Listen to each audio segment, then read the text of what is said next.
Dan tentunya beliau masuk jaringan Jamaah Islamiyah dan Jamaah Tauhid wal Jihad 2005 hingga 2010. 2008 bertemu dengan Dolmatin dan Umar Patek membuat camp pelatihan militer untuk Tanzim Al-Qaeda Aceh pada 2009 hingga 2010 dan juga tertangkap di Bekasi pada 6 Maret 2010 setelah lolos.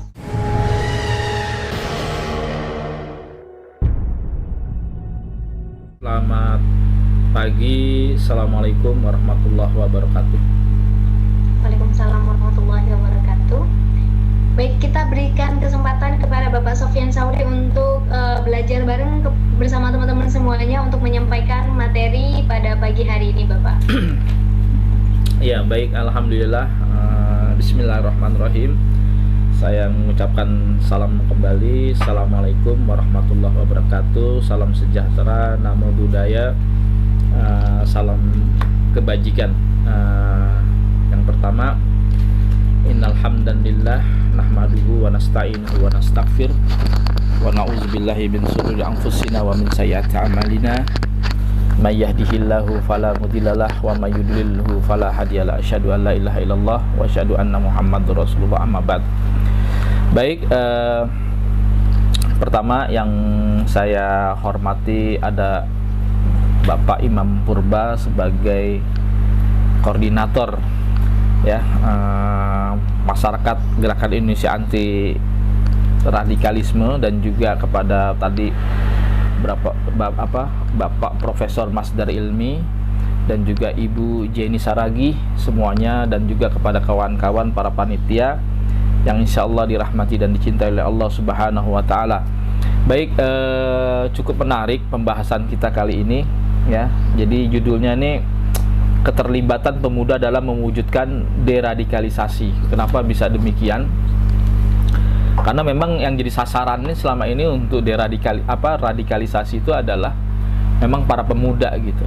Makanya kemudian Rasulullah Shallallahu Alaihi Wasallam itu memprediksikan ya, menggambarkan bagaimana para pengikut daripada kelompok-kelompok radikal terorisme itu adalah sayati fi zamanin hudatsau athnan wa sufau ahlam, akan datang di suatu zaman yaitu munculnya anak-anak muda ya yang penuh dengan semangat tetapi bodoh-bodoh ya.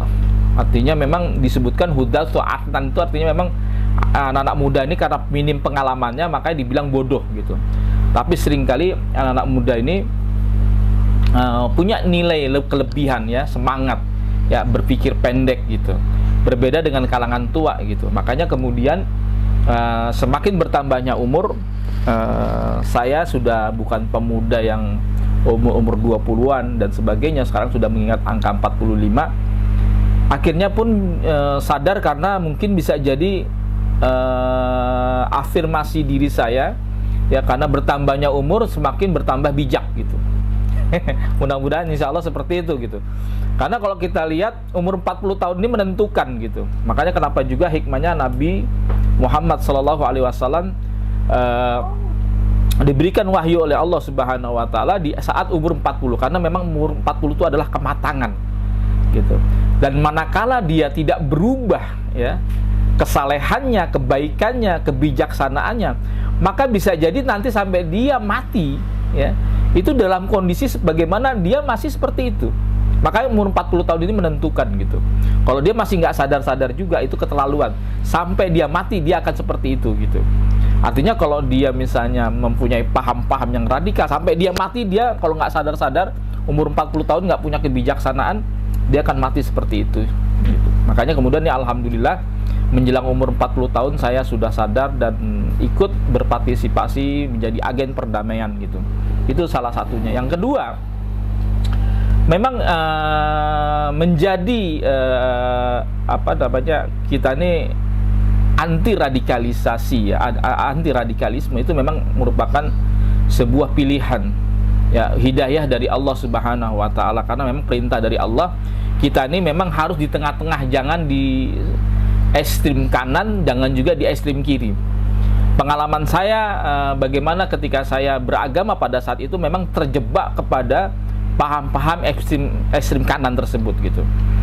Tapi di sisi lain banyak juga anak-anak muda yang kemudian gandrung dengan yang ekstrim kiri. Maksud ekstrim kiri itu artinya kita ini diapit oleh dua pemahaman ya, pemahaman ekstrim dan pemahaman yang sifatnya tasyadud tadi saya katakan. Yang kedua adalah paham yang kemudian yang sifatnya tasahul, yaitu memudah-mudahkan. Kita lihat bagaimana paham-paham liberalis ya, liberalisme dalam beragama dan sebagainya itu juga tidak baik gitu. Makanya kemudian ada ba'du salaf dikatakan, salah satu salaf mengatakan manat bahallahul ibad ya illa bi amraini la tubali, ya kan, wa amma tasydid ya aqtusir anhu, kata salah satu salaf mengatakan demikian. Jadi katanya tidaklah setan atau iblis menghadang manusia ya melalui dua jalan, dan dia tidak peduli dari jalan mana dia akan menjebaknya. Ya, yang pertama amma ghulu fihi, apakah dengan sikap-sikap ekstrim dalam beragama. Dan kedua adalah amma tuqtiru anhu, atau dengan cara mengurangi dalam beragama. Jadi dua-duanya itu merupakan talbis gitu. Dua-duanya merupakan jebakan setan untuk menggoda manusia. Gitu. Jadi dengan paham-paham ekstrim ya yang pertama, yang kedua dengan paham-paham mudah-mudahkan. Dan setan nggak peduli dia mana. Nah, nauzubillah min dzalik ya, saya pernah ternyata masuk kepada yang sifatnya gulu gitu, yaitu sifatnya berlebihan dalam beragama, dan ini ternyata sikap-sikap ini dilarang dalam Islam.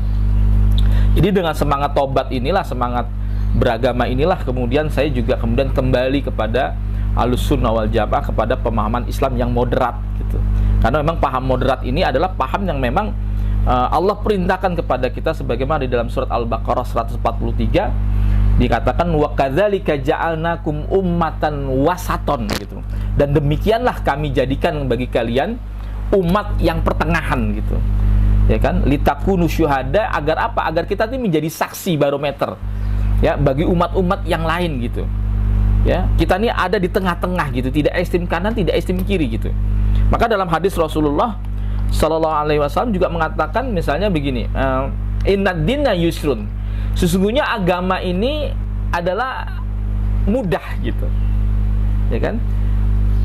Innad dina la yashaddad dina ahadun illa ghalabahu, tidaklah sekali-kali di antara kalian yang bersulit-sulit dalam beragama illa ghalabahu, kecuali dia akan dikalahkan dengan sikap-sikapnya ekstrem tersebut.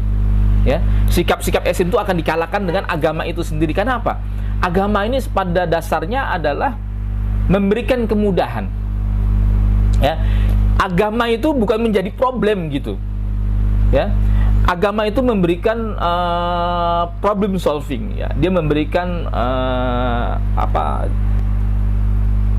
memberikan yang namanya solusi yang tepat gitu bagi dalam permasalahan-permasalahan sosial yang ada, dan sampai kapanpun seperti itu. Ya, jadi kalau ada orang beragama menjadi problem, ya, menjadi ekstrim, menjadi eksklusif, ya, menjadi teroris, menjadi menyakiti, itu wajib dipertanyakan gitu. Gitu. Makanya dari beberapa kutipan-kutipan tadi gitu, inilah yang menjadi menyemangati bahwa memang ada yang salah gitu. Dan ini kebanyakan adalah anak-anak muda. Dan yang menarik judul kali ini adalah keterlibatan pemuda dalam mewujudkan deradikalisasi. Bagaimana gitu. Makanya saya setuju ya dengan acara-acara webinar. Artinya dengan era pandemi seperti ini, mengumpulkan manusia, kita harus social distancing.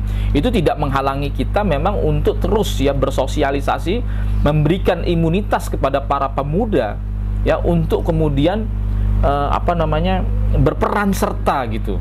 Makanya diadakan pertemuan seperti ini adalah untuk mengenali, ya, memberikan imun. Anggap saja saya ini virus yang telah dijinakkan lalu menjadi vaksin, dan vaksin ini memberikan imunitas kepada adik-adik semua para peserta di sini, yang mudah-mudahan insya Allah ya imunitas ini nanti dia akan memberikan file, ya, file itu memberikan sebuah rekam jejak.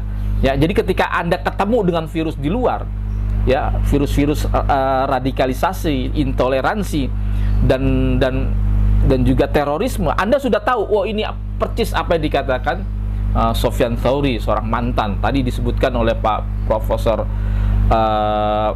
Masdar Ilmi Nasir Abbas ya, dia katakan bisa 1 jam 2 jam ya kita mendoktrin orang. Kemudian juga perkataan ini juga dikatakan oleh misalnya Ustadz Ali Imron, ya, pelaku bom Bali. Dia butuh 1 jam untuk mendoktrin. Ya, saya pernah diuji oleh para kiai, ya, pimpinan-pimpinan pondok pesantren. Coba Ustadz, ya, di salah satu ceramah saya di Bogor pada waktu itu, coba betul tidak apa yang dikatakan oleh Nasir Abbas dan Ustadz Ali Imron, mereka bisa mendoktrin, ya, cuma 1 jam 2 jam. Saya bilang jangankan segitu, setengah jam atau 1/4 jam atau 5 menit saya bicara kepada Anda, gitu. Langsung saya bicara itu. Ya, saya kutip ayat-ayat Al-Quran, saya rubah mindset cara berpikir dia, dan mereka terbengong-bengong.